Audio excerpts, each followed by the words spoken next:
Kamusta pong muli mga tambay? Si Kamanong po, nagbabalik po muli dito po sa Tambayang Makabayan para po magkomento po sa inyo. Samahan niyo po inyong lingkod. Magandang umaga po, tanghali, hapon, gabi. Madaling araw po sa ating lahat. Sana po ay nasa maayos po tayong kalagayan lahat mga kababayan. Ito po mga tambay, komentuhan po natin itong isang contractors po ay pumalag po. Ito pong 3K Rock Engineering ay pumalag po sa plano po ng DPWH na ang mga may anomalya o sinasabing hindi ayos ang ginagawang pagtatrabaho at isang damukal na issue ng sinasabing ghost project at napakahina pong kalidad ng kanila pong trabaho ay iba-blacklisting na daw po. Iba-blacklisting na ng DPWH ang mga ganitong klaseng contractors. Kaya po pumalag dito ang 3K Rock Engineering, mga tambay, at pakinggan po natin kung ano po ang dahilan nila. Bakit hindi sila pwedeng i-blacklisted po mga tambay ng DPWH. Pakinggan po natin ang balita. Pumalag ang isang contractor sa planong pag-blacklist sa kanila ng DPWH. Hindi naman daw ghost project ang kanilang ginawa. At wala raw silang nilabag na batas. Narito ang exclusive agenda report ni Ivy Reyes. So safe to say, sir, nakasama na yung mga contractor nitong Bulacan at saka dun sa Cannon Road sa kasama sa mga maba-blacklist? Opo. Umalma ang isang contractor sa anunsyong ito ni DPWH Secretary Vince Dizon na iba-blacklist na sila sa mga susunod na araw. Ang 3K Rock Engineering, ang contractor ng rock shed at rock netting project sa Cannon Road na kamakailay tinawag ng Pangulo na walang silbi. Ayon kay Francis Cuyo, proprietor ng 3K, sobra naman yon. Sa eksklusibong panayam ng Billionaire News Channel kay Cuyo, sinabi nitong hindi naman ghost project ang 264 million peso rock shed sa kabaan ng Cannon Road at nakatayo pa rin naman ito hanggang ngayon. Nang bisitahin natin ang rock shed sa Benguet, napag-alaman ng media mula sa DPWH Cordillera na ang tinutukoy ni BBBM na gumuhong parte ng Cannon, hindi umano kasama sa proyekto ng 3K. Ayon kay Cuyop, bago magpato ng mabigat na violation si Dizon, alamin muna nito ang buong kwento dahil wala siyang kahit na anong violation sa batas. Isa sa agenda ng kauupo lang nakalihim ang permanent blacklisting ng mga korporasyong may ghost projects. Samantala, may sagot ang Malacanang sa pahayag ng mga diskaya na kaya naaakusahan silang may ghost projects ay dahil mali ang impormasyon at locator na in-upload sa sumbong sa Pangulo website. Ang sagot ng palasyo, patunayan muna ng mga diskaya ang mga paratang na ito. Para sa agenda. Yan po mga tambay. Yan din naman kasi ang gusto ng taong bayan eh. Patunayan din po ng Pangulo at ng First Family na hindi po sila gumagamit ng pulburon at coke. Lalong-lalo po sa hair follicle pulburon test. Yan din po ang hamon eh, na patunayan. Kasi napakagaling po magsalita ng pamahalaan eh, na patunayan. Mahusay din po sila magsabi ng fake news. Pag sinabi pong gumagamit ng pulburon, fake news. Pero ayaw naman nilang patunayan. Pero pagdating sa kanila, kailangan po ipatunayan mo. Ganun po kabayas, mga tambay. Gusto po laging papabor sa kanila. Pero pagka sila po hiningan at napakarami na pong daing ang ibibigay sa iyo, mga kabayan. Yan po mga tambay. Umalma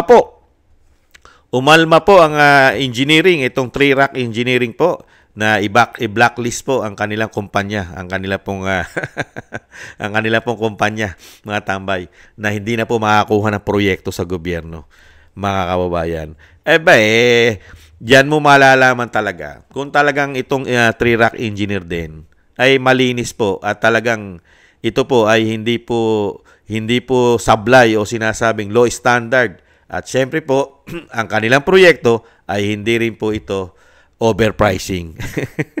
At isa pa, mga kabayan, ito kayang contractors na ito, na katulad ng 3 Rock Engineering, ay katulad po kaya ito ng mabibilang natin sa ating mga daliri na talagang nagtatrabaho po ng tama at may kalidad ang kanilang trabaho.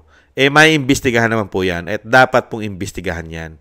Kung talagang lahat ng proyekto po nila ay maayos at talagang napapakinabangan at hindi nasisira katulad ng iba, lalo-lalo po ang mga proyekto sa Bulacan at sa National Capital Region at sa marami pa nating probinsya sa Luzon, Visayas, Mindanao na nasayang ang pera ng taong bayan at karamihan pa ay ghost project. At yan din po ang pinapaliwanag po at talagang dinidiin ng Three Rock Engineering Corporation o sinasabing ito pong kumpanya nila ay kailanman daw po ay wala silang ghost project, mga tambay.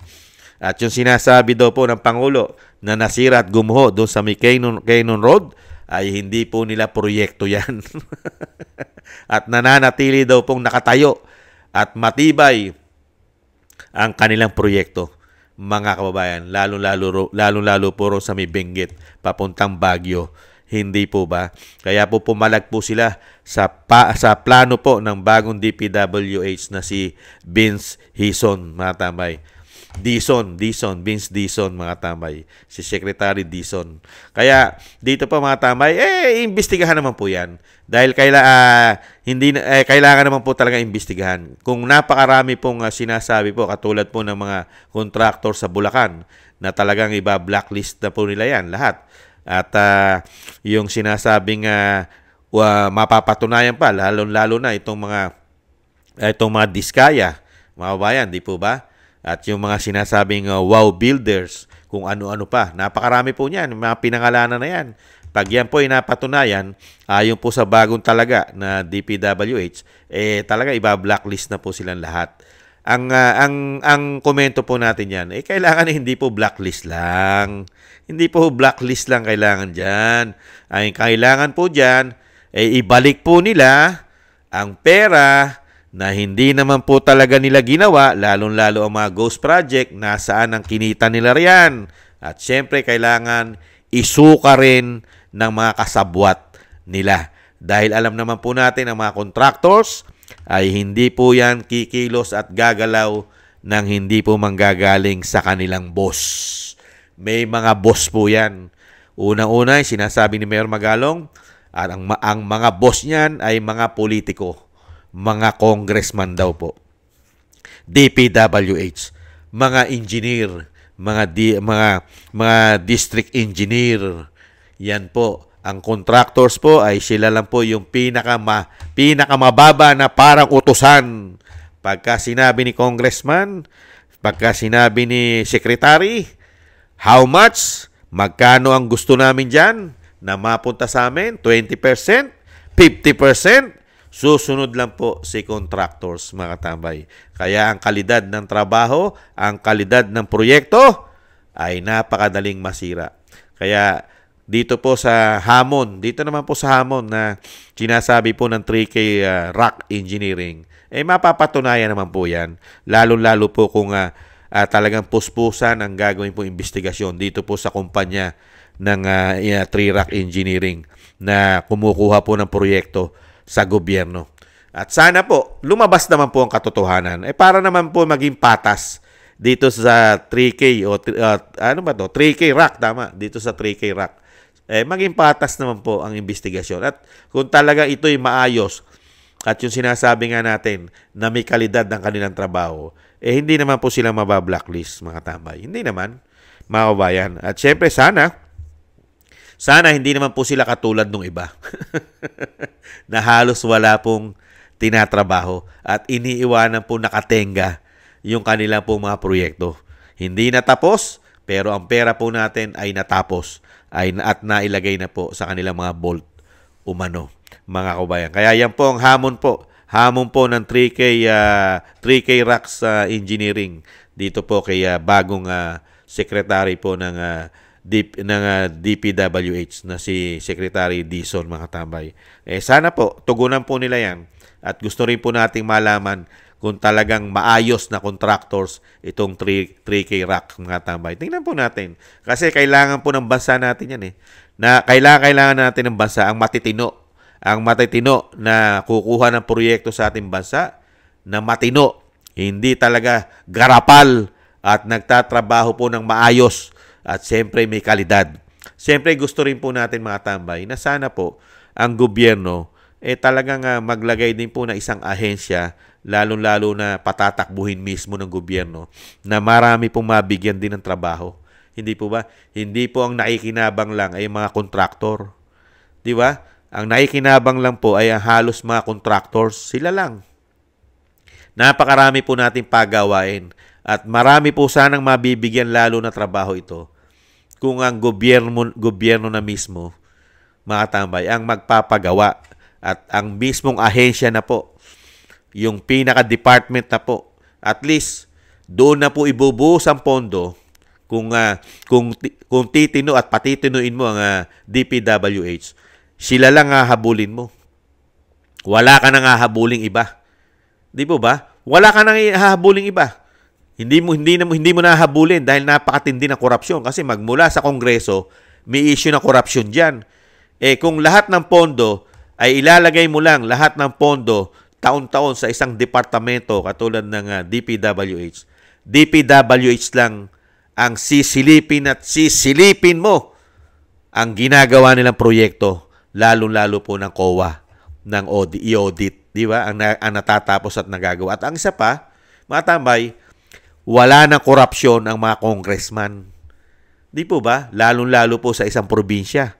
Kung ang congressman dyan ay 6, di 6 ang magnanakaw dyan. Pagka mga politiko ay magnanakaw. Hindi po ba? Samantalang kung sa DPWH lang mananagot. Wala ka nang hahabuling mga congressman na napakahirap ipakulong. Dahil sila po ay makapangyarihan umano. Hindi po ba? At marami pang maibibigay na trabaho sa mga Pilipino. Di po ba? Hindi katulad po. Kung lagi mo ibibigay sa mga contractors, limitado lang po ang maibibigay na trabaho dyan. At siyempre, pag may pera ang gobyerno, mas marami pa ang po pwedeng bigay na trabaho sa mga Pilipino para mas mabilis ang trabaho. Hindi po ba? Hindi po katulad ng mga contractors. Siyempre, limitado lang po para kumita sila. Mas malaki ang ganansya nila. Di po ba? Hindi katulad sa gobyerno. Kahit ang gobyerno ay hindi kumita dahil kailangan mong gastusin yung pera. Yung pera na ibubuhos mo dyan sa proyekto, mas marami matatapos na proyekto at maraming mga Pilipino na mabibigyan pa ng trabaho kung ito po ay ibibigay mo lang sa isang departamento. Hindi po ba? Ang hahabulin lang po ng batas at ang lagi lang po nilang i-audit ay ang DPWH at ang siyempre po ang mga engineering, ang mga district engineer. Sila po ang mananagot na sa batas. Wala na pong padri-padrino. Wala na pong mga congressman. Diba? Tanggalin na po sa Kongreso hanggat maaari. Tanggalin na sa Kongreso ang pamamahala ng mga proyekto na parang sila po ang nasusunod lahat pagdating sa pera. Hindi po ba? Ang trabaho lang po dapat ibigay sa Kongreso. Hindi po ba? Gumawa ng batas. Mag-implement ng batas. Legislative lang po sila dapat. At siyempre, yung pag-iimbestiga, imbestigahan nila. Kung may mga anomalya, hanggang investigasyon. Pero walang proyekto para makatipid tayo sa korupsyon. Komento ko lang po, mga tambay. Hindi naman po masama magkomento. Hindi po ba? Yan po mga tambay. Hintayin po natin ang magiging aksyon po dyan ng DPWH dito po sa Batikos at Banat po ng 3K Rock Engineering. At syempre po sana po dumating din po ang panahon na tanggalin na rin po sana ng gobyerno, lalo-lalo na susunod na Pangulo, na maisabatas na po sana na ang Kongreso kailanman ay hindi na pwedeng humawak ng proyekto. Hindi na. Sana po maging batas na po yan. At napakarami pong pera ang maititipid sa korupsyon ng ating bansa. Pagka po yan, never na po humawak ng pera ang mga politiko, lalo-lalo po ang nasyonal, ang Kongreso na napakatagal na panahon na puro sekreto po ang kanilang pera. Walang public hearing. Mga MOE, mga extraordinary, liquidation by certification lang daw po. Mga kabayan, hindi uso ang mga resibo sa kanila. Kaya po ang korupsyon, talamak na talamak.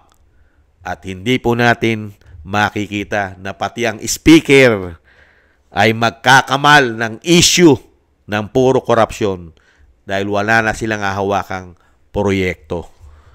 Hindi po ba? Maraming salamat po mga tambay sa nagusto po ng ating Tambayang Makabayan sa YouTube at TikTok. At ganoon din po sa mga nagko-comment, like, share, and subscribe. At sa ating po mga subscribers, maraming salamat po. Ganoon din po sa mga nagpapatuloy po nagsusubscribe sa inyong lingkod. Thank you po. Mabuhay po kayong lahat. At syempre po sa mga nagko-comment, like, share, and subscribe. Thank you rin po. At syempre po sa mga nagbibigay po ng tulong at biyaya sa inyong lingkod. Thank you rin po. Shoutout po sa inyong lahat. At syempre po yung dasal at panalangin po natin sa pamilya Duterte, sa ating Vice President, na maprotektahan po sana, mailayo sa kapahamakan. At ganoon din po ang ating dating Pangulong Duterte na mailayo po sa kapahamakan, maduktungan pa po ang kanyang buhay at kalakasan ay maduktungan pa po. At syempre po makauwi po sa lalong mabilis sa ating bansa. Thank you po mga tambay sa inyo pong mga dasal. At syempre po, ganoon din po tayo mga tambay, magdasal din po na tayo po'y maingatan at ang ating pong buong sambahanan. Muli po mga tambay, paalam, ingat-ingat po. Bye-bye!